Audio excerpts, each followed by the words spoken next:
Affliction Warlock. This is a fantastic, very easy to follow specialization. This video is for beginners of the spec for Guardians of the Dream Dragonflight 10.2, which is Season 3. So, the good things about Affliction Warlock is they have fantastic single target abilities and a really interesting way of doing AoE as well. The spec mainly focuses on dots, which is damage over time. But there's not too many of them and the rotation is very simple. So if you are new to being a Warlock, I think this is probably the perfect spec for you.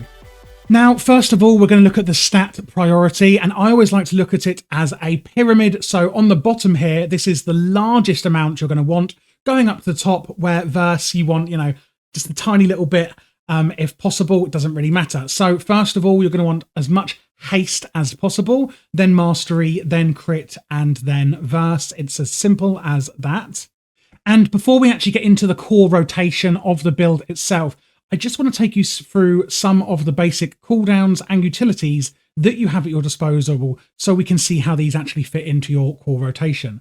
So first up, we're going to be looking at the two main defensive abilities you have, which is Dark Pact and Unending Resolve. So Dark Pact is an interesting shield that you have.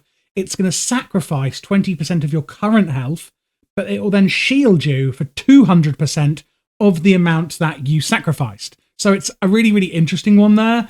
Unending Resolve, very simply, is a defensive that is just going to reduce your damage taken. And then looking at our main offensive ability here, which is Summon Dark Glare. So as I said before, the way Affliction Warlocks work is they work on dots, which is damage over time spells, and you have quite a few of them. This Dark Glare is going to increase the duration of your dot on your target, and then the Dark Glare is just going to do some damage to that target. Very, very simple. Moving on to the Affliction utilities.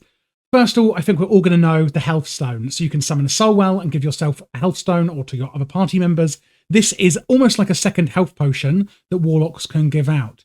Then we have the soul stone, which is a buff you can put on someone that lasts for a while, and it gives somebody a free res. So if they die, when it comes up saying release spirit, they're actually going to have another button that says use soul stone, and they're going to actually, pop back to life exactly where they died. This is a really, really fantastic utility.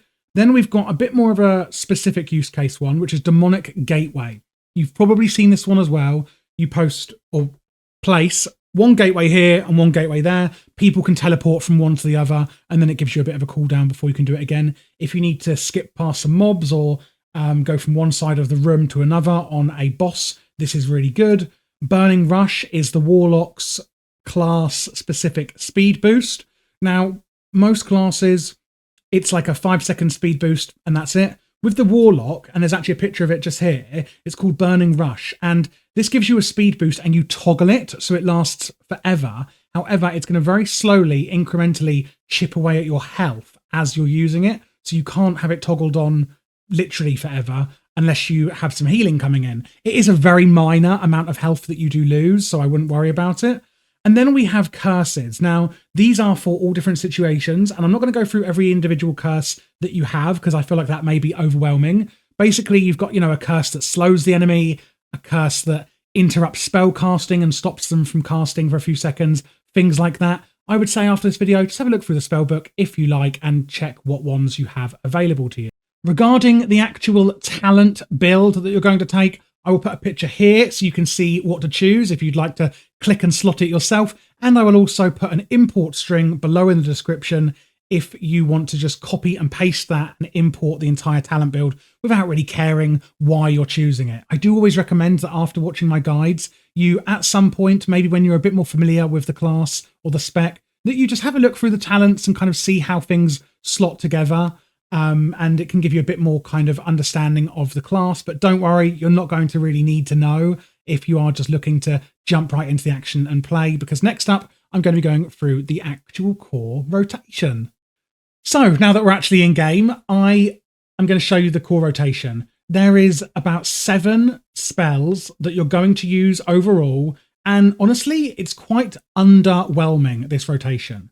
So first things first, you are a Warlock and you are going to have a pet. I would just go summon demon and summon your imp like I've got here. You then don't need to worry about that anymore. So like I said before, the Affliction Warlock mainly works around dots, and you've got 3 main dots that you're going to be using. The first one here is Agony, so we're going to want to put that on the target. The second one is Corruption, which is here. We're also going to want to put that onto the target. And then the third one is Unstable Affliction, and then we're going to want to put that onto the target. I will say Agony and Corruption are instant cast, and Unstable Affliction does actually have a cast time. These are your 3 main dots that you're going to have on the target. Then we have Vile Taint. Now this is a placeable spell. Use it on cooldown, and it has a cast time. And then we have Soul Rot. Again, this basically does a load of damage, etc., and makes a few of your spells a bit better. Basically, use it on cooldown as well. Now, we do use mana as a warlock, but you don't need to worry about that. You will see here on my weak aura that I have the number 5 and 5 little icons. These are soul shards. So all 3 warlock specs use soul shards, and that's your main ability. When you are putting your dots, etc., onto your target, you are going to generate these soul shards. And this ability here, Malefic Rupture, this is what you're going to use to spend them. So when you are at 5 soul shards, like you are here, you're going to want to use Malefic Rupture. Now, if you look here, you can see that I'm trying to use it and it's not working. That's because what it actually does is it explodes all of your dots on the target. So you want to make sure you've always got your 3 dots up, which is Agony, Corruption, and Unstable Affliction. And then we're going to use Malefic Rupture when you've got 5 soul shards. And you will see on the target, even though it explodes them, it doesn't get rid of the dots. They are still on the target. So don't think, oh, when I use this, they're going to disappear and I have to reapply them. It doesn't work like that. You do, however, want to always make sure that you do have these 3 dots always up on your targets. So just to recap, so far, we've got 3 dots, keep them up at all times. Vile Taint and Soul Rot, which is at 5 and 6 here, use these both on cooldown. Use Malefic Rapture when you have 5 soul shards. And then last but not least, you've got Drain Soul. You're going to use this when you've gone through everything else I've just mentioned. So Drain Soul is kind of your filler spell. Now, it does do increased damage at below 20% health. It does 100% increased damage. And if your target is quite literally about to die, cast it and it will generate 1 soul shard if the target dies while you're channeling it. But don't worry too much about that. So just keep your dots up at all time. Agony, Corruption, and Unstable Affliction. Use these 2 on cooldown, and then Drain Soul, because we're not at 5 soul shards yet. So I'm just going to keep using this here. Oh, now we're at it. And we're going to use Malefic Rapture, blah, blah, blah. There we go. And we're going to use our Summon Dark Glare, which is the cooldown I spoke about previously, to use as a cooldown. So that is your single target priority. You may now be asking, okay, but what about AoE, area of effect, if you've got multiple targets? Well, quite simply, again, keep up your dots, and then you've got this one here, which is Seed of Corruption. This embeds a demon seed within the target, and it's then going to, after 10 seconds, deal damage, and apply corruption, which is one of your dots, to all targets within like 10 meters or whatever. And if you don't do it before 10 seconds, you can also make it detonate by just doing some damage to that target. And that's pretty much it. One last thing I will say is, with Unstable Affliction, if you have that on your target and you use Seed of Corruption, it's also going to do some more damage. So always try and do it on a target that has Unstable Affliction, or make sure that the person with Unstable Affliction is affected by your Seed of Corruption, should I say. So that's the AoE part. Very simple. You're really just adding in 1 more spell to your rotation. And then the main rotation, 3 dots, keep them up at all times, 2 cooldowns, and then your big cooldown, Malefic Rapture at 5 soul shards, and Drain Soul is your filler. Voila! That is it. You are now going to be a superstar at playing Affliction Warlocks. I would say this guide should get you to Keystone Master or ahead of the curve. if you're looking to do Mythic raiding or keystones above Mythic plus 20, then this is going to give you a really, really good grounding in the spec overall. I hope you enjoyed it.